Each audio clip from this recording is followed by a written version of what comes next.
Are you ready to come and break a couple of email marketing rules? Hey, I'm Sandra and I help online business owners make more money through really clever messaging and positioning. By the end of this video, you are going to understand that in a way, every single email you send out is a sales email, and whether you have a one welcome email or a 12-part welcome sequence truly doesn't matter.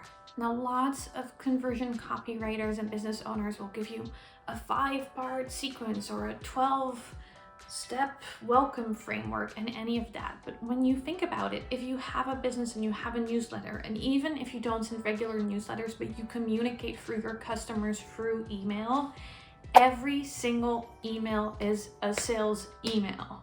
And I didn't want to clap too loud because that would look weird, but I feel deeply about this, that anything you send out, anything you put out, from the confirmation email to the sales email to the delivery email and the welcoming them, promoting your affiliate program, whatever email it is, all of them are an opportunity to convey your brand messaging, to hanker down in or to hone in on that. Hey, you're in the right place. Hey, you and I, we kind of belong together here, right? It's kind of like dating. It's like, hey, I'm amazing. Look, this is the values, this is the branding, this is what we represent and stand for. And if you vibe with that, you belong here, right? And any single bit of copy, and now it's like a popular thing where they talk about like micro copy and like the little bits of copy in between matter. And the truth is that if you have a brand voice, all of these are part of doing sales too.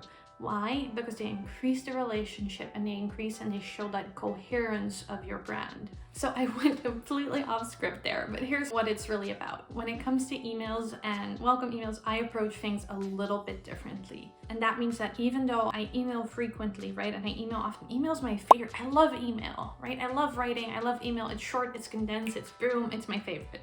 Any email I write is a sales email. Even when it's my newsletter, even if there's nothing for sale, I know and understand that every email I send is a sales email. So even when I'm not selling anything specific in that email or at that particular time, I'm still selling my business, I'm selling me, I'm selling my viewpoint, I'm selling what I stand for, right? So that means I'm not sending wishy-washy emails about my week or what I've been doing. I always try and relate it to commentary about something I've noticed in the online industry, a useful framework, some questions, something that makes someone think, right? So that I would never want someone to open my email and go like, oh, this is Sandra talking about what she's been up to that week, right? It's not helpful. And I happen to believe that selling is of service.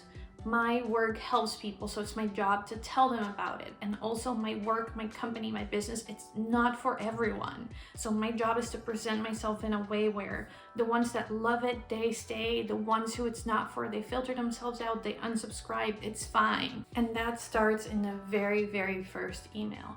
And I also know that how you do one thing is how you do everything. So personally, I send good, useful weekly emails. So why would I take someone and put them in a sequence for 6 emails, 6 weeks, whatever, when I can just send them one email welcoming them into my world and then just add them to everyone else that is getting the weekly useful emails. So instead of sending like 12 emails, not really selling anything, not really doing anything, why don't you send them one email? And it's that the question I want you to answer in that one welcome email is that if there was one thing that you would want someone to understand and know about your work, what would that be? And email them that. And afterwards, they just go on your list and they can get every other amazing email that you're gonna send out from there on. So I would love to hear your opinion. Do you have a welcome sequence? Are you gonna change it? Do you have one welcome email? Or are you gonna edit it now? Let me know in the comments below. And if you really enjoyed this video, make sure that you subscribe to the channel for more.